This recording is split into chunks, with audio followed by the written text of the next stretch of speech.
boss. I came as soon as I got your message. Sit down, Tom.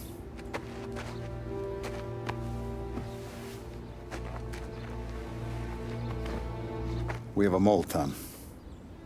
No. Oh. I was up all night driving myself nuts trying to figure it out. I started thinking maybe it's one of our guys. We aren't paying his fair share. Someone with a light wallet. Maybe looking to Morello for a new suit. Frank wasn't around, so I went to the safe to get the account books.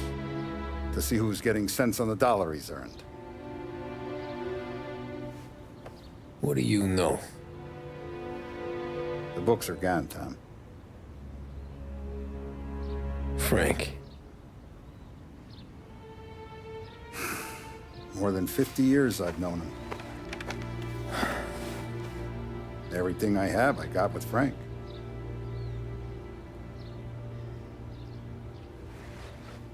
And every buck we've earned, every dime we've paid out, it's all logged in those books. Frank hands those over to the feds, we're finished. Frank respects one person in this whole town, and that's you. This has got to be some kind of misunderstanding. I've been calling him all day. I went by his place.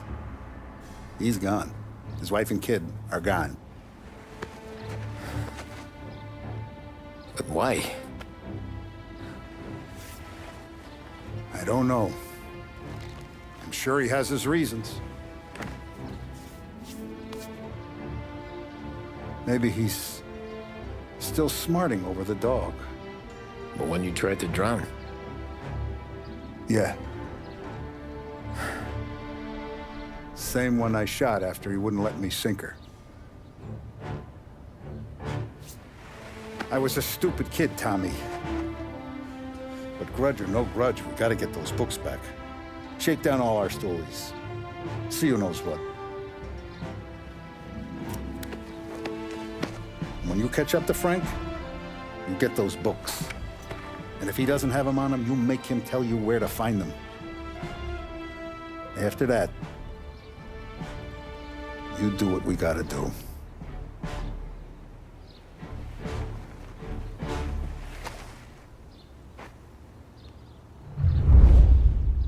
Vincenzo's waiting for you with a clean car.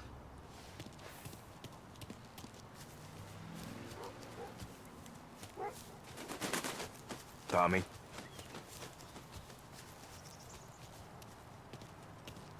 Tough day today, Tom. We gotta keep a lid on this, Tom. Start with Biff, but don't give him nothing. I got you a clean set of wheels. And something special here, if you want it.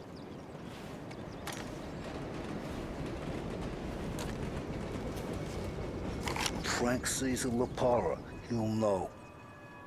The old ways work. Whatever it takes, Tom.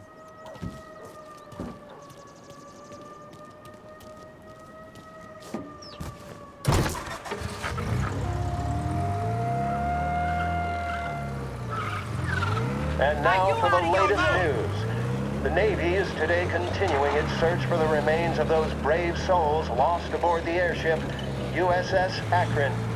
The Akron was destroyed in a violent thunderstorm off the New Jersey coast Tuesday morning, with the loss of 73 of 76 aboard. The disaster stands as the worst aviation accident on record. Yesterday, one of the survivors, Lieutenant Commander Herbert V. Wiley, spoke to members of the press and gave a brief account of the tragedy.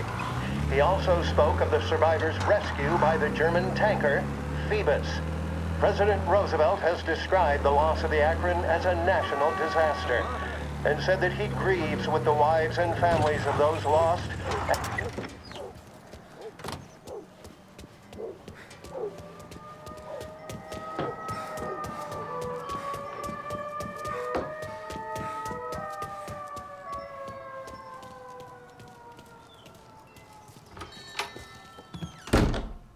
Tommy, what's the rumpus?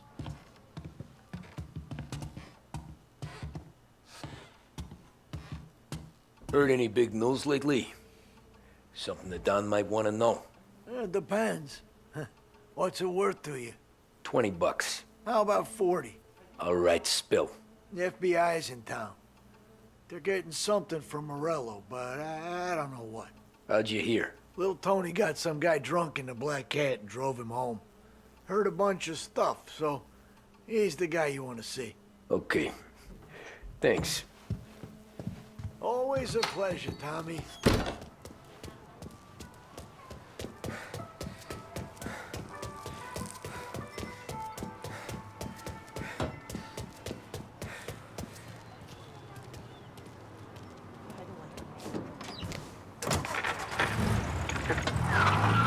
Welcome to a WLH Sports Report. There's a sense of anticipation as we await the start of the big game. Our very own Lost Heaven Lancers are out on the road, deep in enemy territory as they take on bitter rivals, the Empire Bay Cannons. This year's Gold Series is shaping up to be one of the best on record, with both teams matching one another blow for blow. Despite the Cannons' home field advantage and an early lead in the series, the Lancers have bounced back and have really taken their rivals to task. Many of the plaudits and column inches have been dedicated to one man. Lancers pitcher Bunny Smith is one of this year's standout performers. And with this series tied at 3-3, he may well be the key man that brings the Wistman Trophy back to Lost Heaven. But doing so will be no easy task, as standing in his way is opposition captain Foghorn Jack Seidel. His solo home run in the bottom of the fifth inning of Game 5 confidence in favor of the Empire Bay team. Victory was canceled out by the Lancers in Game 6, and we now have a powder keg finale that is sure to have everyone glued to their radios. Can Bunny Smith bring it home for Lost Heaven, or will the Cannon's towering redhead have the final say? WLH 570 Lost Heaven Radio will carry live coverage of the final game of the Gold Series, and we hope you'll join us in wishing our boys well. And now, back to some of the latest musical numbers.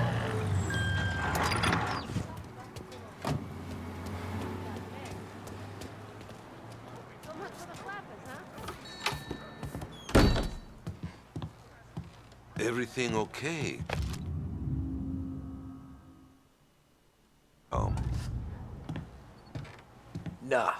Nah, it's not. What's this about the guy you drove home who's with the feds? He came in for a drink, which turned into 10. He's hired muscle for some kind of safe house. Where? Oak Hill, corner of Pine. He gave me $10 to drive him back and keep my mouth shut. Let on that Councilor Gilatti's brokered some kind of deal between Morello and the FBI. They were all ready to sit tight on someone in there. Why the hell didn't you tell us? Tom, I did. I came in to see French straight away. He didn't tell the Don? No, he didn't. Tom, what's going on?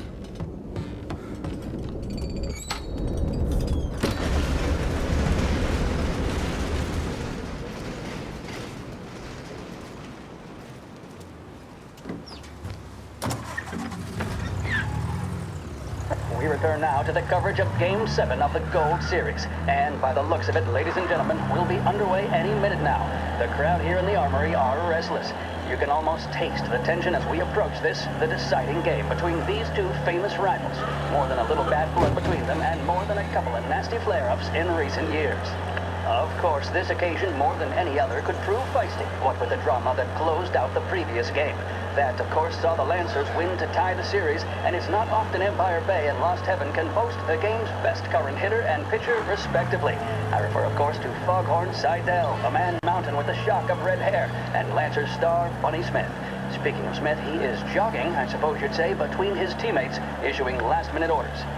They seem responsive to whatever he's saying. He commands respect from his team, that is for sure. My goodness, there must be some nerves among some of the younger Lancers. Elvis, seems to have pep them up. That's good to see. That's what a good captain does. The Cannons lineup is meandering over to the home team dugout. The Lancers are slowly taking up their position, so we can't be too far away from the opening pitch here at the Armory, the home of the Empire Bay Cannons. Stay with us for more. The mission of Lost Heaven Radio, our city's public service broadcaster, is to serve you. Start your day with WLH 570.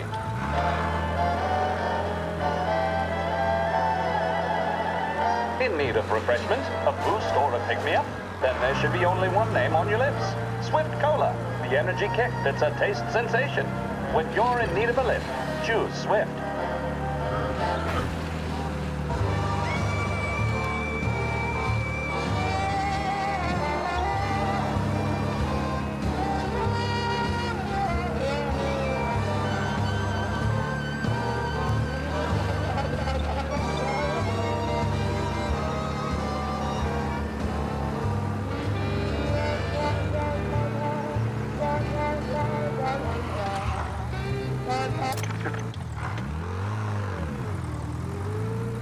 Looks like the place.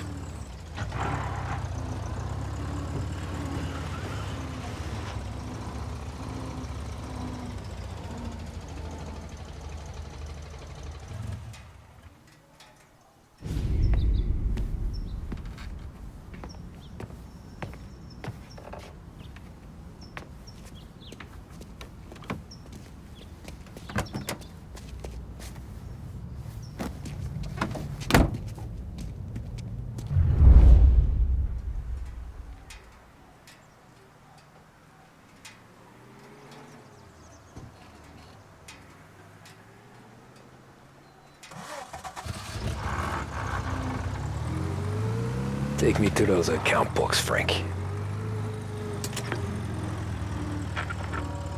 And we return now to coverage what could be the final play of this game and the series between the Lost Heaven Lancers and the Empire Bay Cannons. A quick reminder that this final inning is being brought to you by Swift Cola. When you need a lift, reach for a Swift. It's not only a taste sensation, it's guaranteed to increase focus, drive, and mental clarity. Pick up a bottle of Swift Cola today. And as we are coming to a close, let me thank today's other sponsors, Big Break Cigarettes and Lost Heaven Courier. Both of these teams could be said to be entering golden eras. Each team has a star player at the core with promising youngsters set around them. Where are they I refer, moving of you course, to Smith and Seidel. The Cannons have had several such golden periods. The Lancers, it's fair to say, have not. I can see Lancers manager Frankie Hodge prowling in front of the dugout, gesticulating. He seems animated to say the least. Looks like he's putting one of the officials in his place or something or other. With the noise of the crowd, it is quite hard to say for sure. Whatever's going on down there, you can feel the sense of occasion, and you just know that whatever happens, the crowd will be the first to tell you what has happened. The Lancers are now within minutes of snatching the Gold Series, which at one stage had appeared doomed, but they equally teeter on the edge of defeat. It all comes down to the final play. Nobody is warming up in the bullpen. Nobody down there is considering the possibility of extra innings. Bunny Smith then, standing on the mound, a look of steely determination on his face. He's betraying no emotion, doesn't look nervous or tired after his exertions this series, nor does he appear to be carrying the weight of expectation. He's having a word with the umpire about something or other. What a strapping fellow, 6'2", 195 pounds. If the Lancers are to win here today, he's going to write himself into the record books. Gotta be And some boy, kind oh of boy, meat what happening. that would mean to the people of Lost Heaven after such a long time without glory on the diamond. All right, they've sorted out whatever was going on. Here we go then. In for the Cannons, it's Paddy Doherty. Smith is pitching the game of his life, but Doherty's a big man. If he can catch one, it could run, and with bases loaded, the Cannons would have it. Here we go. Doherty facing down Smith. Fastball and strike. The big man thought he had it. Some speed on that ball, my goodness. It's fair to say Doherty looks a little spooked. He was convinced he had it. His body language tells the tale. Smith remains cool under pressure, not a flicker of emotion on his face. He winds up. And that's two. There was zip on that one. Good Lord. Seidel is barking something at Doherty, but we have no chance of hearing it as the noise of the crowd reaches fever pitch. Doherty's gesturing, and that's only making Seidel more irate. This is it, folks. Another strike, and the Lancers win. If Doherty can get behind it, surely the Cannons will get all their men home and snatch victory. A swing and a miss, and that's the winners! Lancers win! Shit. Lancers win! They're And taking me to the Smith airport, Frank. with an elated smile, he's thrown his cap.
They're flying him out of state or something.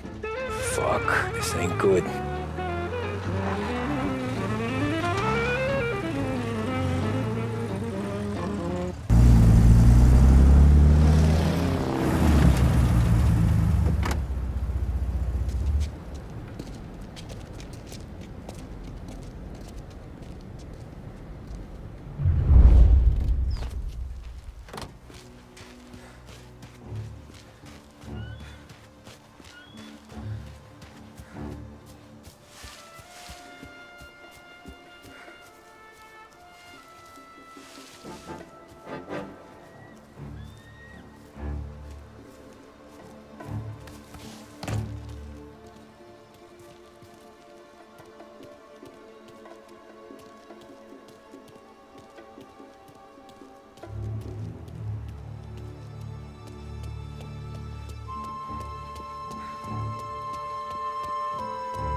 Anyone know what's going on?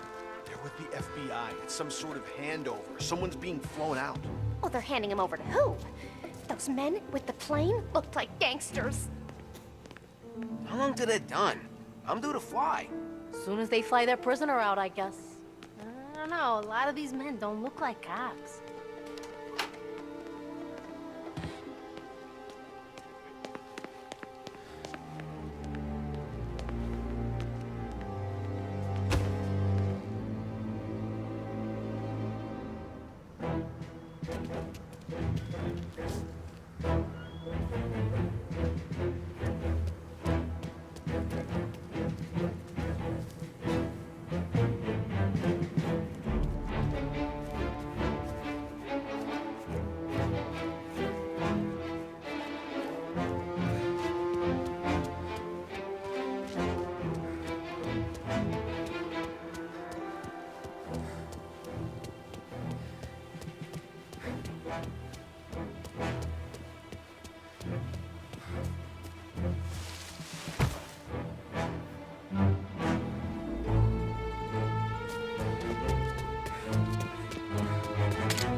Tom.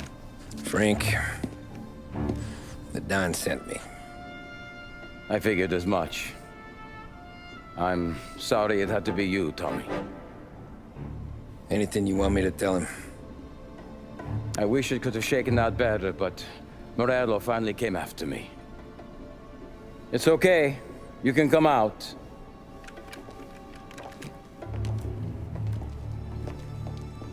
Morello offered me a simple trade. The Don's account books for our lives and tickets out of this town. You hand the books over yet? I'm not so stupid, Tom. They're safe.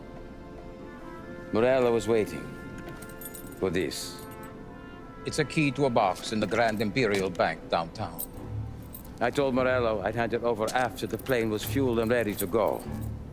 His men were meant to fetch it before we left. I took care of them.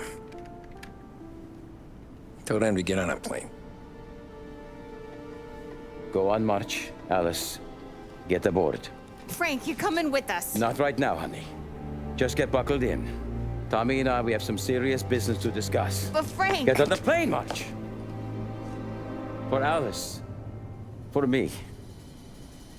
Get on the goddamn plane, please.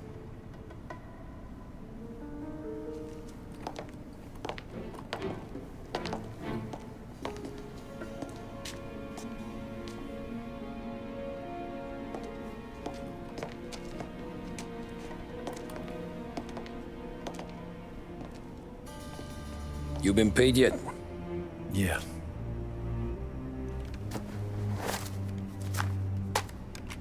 Now you've been paid twice. You take the ladies wherever they want to go. Yes, sir. Thank you, Tom. Christ, Frank. Why didn't you ask us for help? I guess I just wanted out. One way or the other. I'm tired, Tommy. Tired of lying to my wife. Tired of checking under my car every time I take a Sunday drive. And tired of waiting for the dawn to put two in my temple.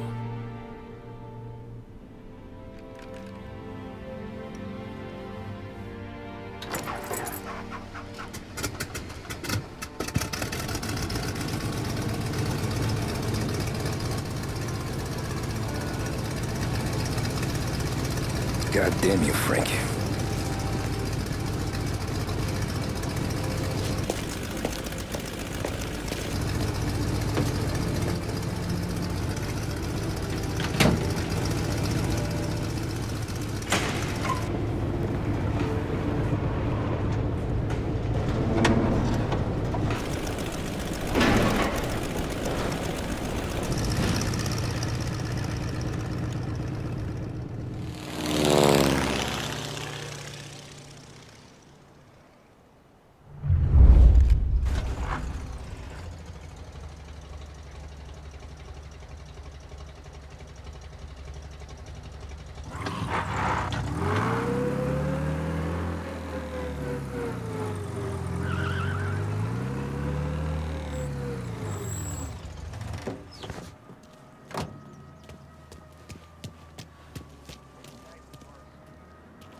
Good afternoon, sir. Where's the safety deposit boxes? With my colleague downstairs, sir. Thanks.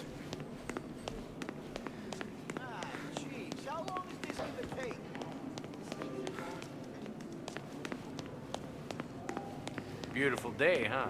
Uh-huh.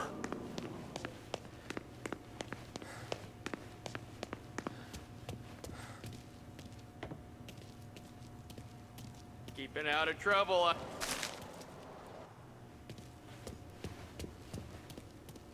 I need to access the deposit boxes for Frank Coletti. Ah, yes, Mr. Angelo? Yeah. Mr. Coletti said it might be you who came, and to provide access. Please, follow me.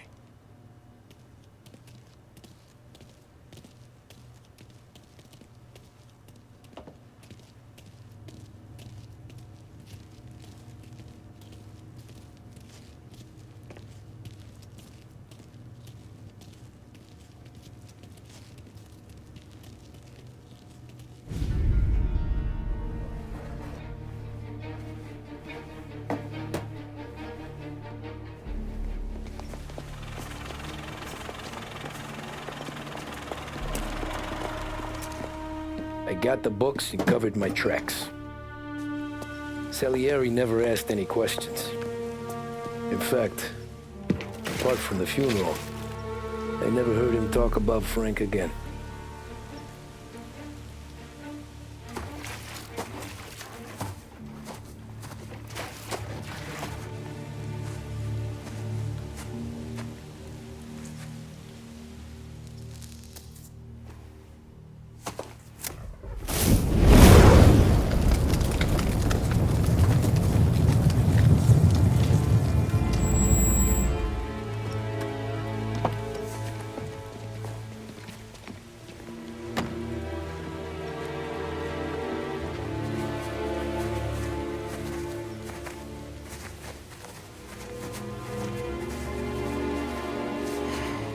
You're making my boys twitchy, Marku.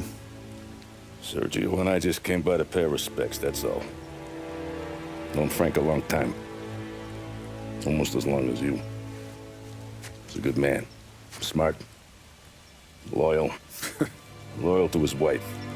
His kid above all else. There must be some kind of honor in that in you. Maybe. But I'm still looking at this headstone with his little girl's name on it. It's a hell of a thing.